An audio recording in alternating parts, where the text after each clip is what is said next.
नमस्कार दोस्तों, वॉक पर चर्चा में आप सबका स्वागत। कल की बहुत शानदार डेवलपमेंट जो संसद में हुई है वो है भारतीय न्याय संहिता का अनावरण। और ये जो शुरुआत है भारत की न्याय व्यवस्था में आमूलचूल परिवर्तन लाने की, ये एक बहुत ही सात्विक पहल है, क्योंकि ये तो हमें भी पता है कि देश बिना कानून व्यवस्था के नहीं चल सकता। लेकिन अंग्रेज़ों की द्वारा बनाई गई कानून व्यवस्था का एक ही उद्देश्य था, ध्येय था, भारतीयों को दबा के रखना, कुचल के रखना, प्रताड़ित करना और किसी न किसी बहाने से छोटे प्रोवोकेशन पे उनको लंबे से लंबे टाइम के लिए जेल में डालना। जबकि भारतीय न्याय संहिता जो इंडियन पीनल कोड को रिप्लेस करेगी, उसका प्रयास होगा कि न्याय व्यवस्था को बना के रखें। जो भी क्रिमिनल्स हैं वो क्लियरली आइडेंटिफाइड हो, अगर वो गलत नहीं है तो उनकी जल्दी से जल्दी बरी हो, ज़्यादा से ज़्यादा समय तक निर्दोष लोग जेलों में ना ठूसे रहें और कम से कम समय में जो गुनहगार है उनको सज़ा मिले। अगर ये छोटा सा काम भारतीय न्याय संहिता कर लेती है और आज के ज़माने के जो इकोसिस्टम है, टेक्नोलॉजी है, सीसीटीवी फुटेजेस हैं, फॉरेंसिक्स है, उनका इसमें समावेश किया गया, जिससे कि इस संहिता को सुदृढ़ किया जा सके। जजों के ऊपर जो निर्भरता है खुद से डिसीजन लेने की, जो मर्जी आए वो डिसीजन ले, जब मर्जी आए जिसके लिए डिसीजन लें, एक ही गुनाह के लिए दो लोगों के लिए अलग अलग सज़ा हो। तो ये सारे जो प्रोविजंस हैं ये भारतीय न्याय संहिता शायद टैकल कर पाएगी। और ये एक बहुत अच्छा प्रयास है मोदी सरकार द्वारा, जिसकी की उम्मीद थी, क्योंकि पिछले 75 साल में किसी सरकार ने इस चीज़ में घुसने का प्रयास नहीं किया कि आम भारतीय के लिए पुलिस कचहरी कितना बड़ा खौफ है, कितना बड़ा खौफ है। वकील, पुलिस और डॉक्टर की दोस्ती लोग बोलते हैं, क्योंकि भारत की जो हेल्थ केयर सिस्टम है, भारत का जो लॉ सिस्टम है, उससे सब डरते थे, क्योंकि वो अंग्रेज़ों द्वारा बनाया गया था। और अब क्योंकि भारतीय न्याय संहिता आ रही है, ये एक उम्मीद जागी है कि भारत में भारतीयों के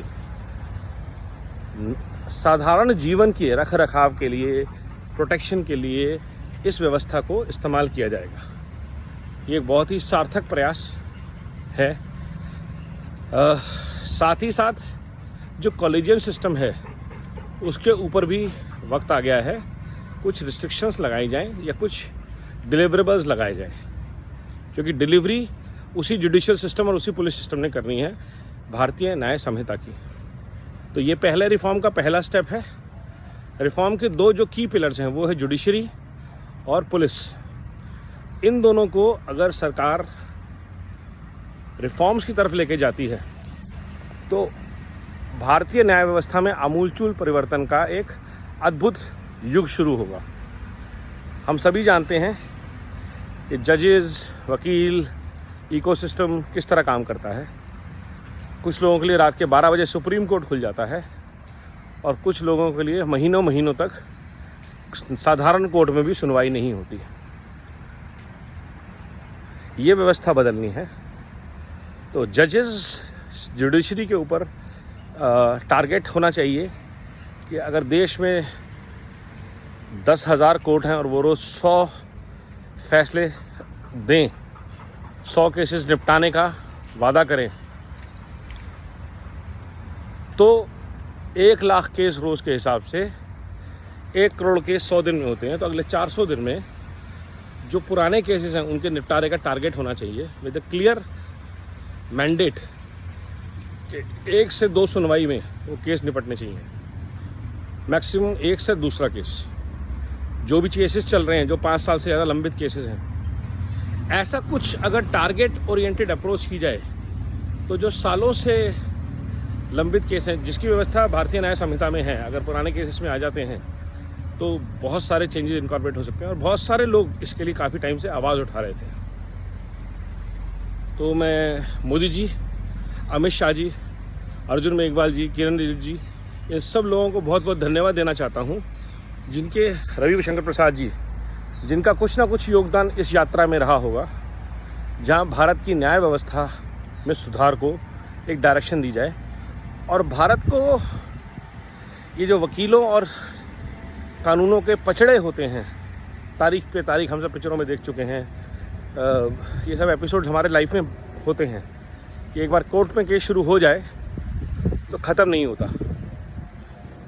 इस व्यवस्था को अगर आप बदल पाते हैं तो ये एक बहुत बड़ी अचीवमेंट होगी भारत के जनमानस के लिए। आपने सुना ही होगा, लोग अपनी ज़मीनें, घर, जेवर, बच्चे तक बेच देते हैं कानूनी लड़ाई में। इस व्यवस्था से देश को छुटकारा दिलाने के लिए, उसके प्रयास की शुरुआत करने के लिए नरेंद्र मोदी सरकार जी और अमित शाह जी का बहुत बहुत धन्यवाद। वंदे भारत।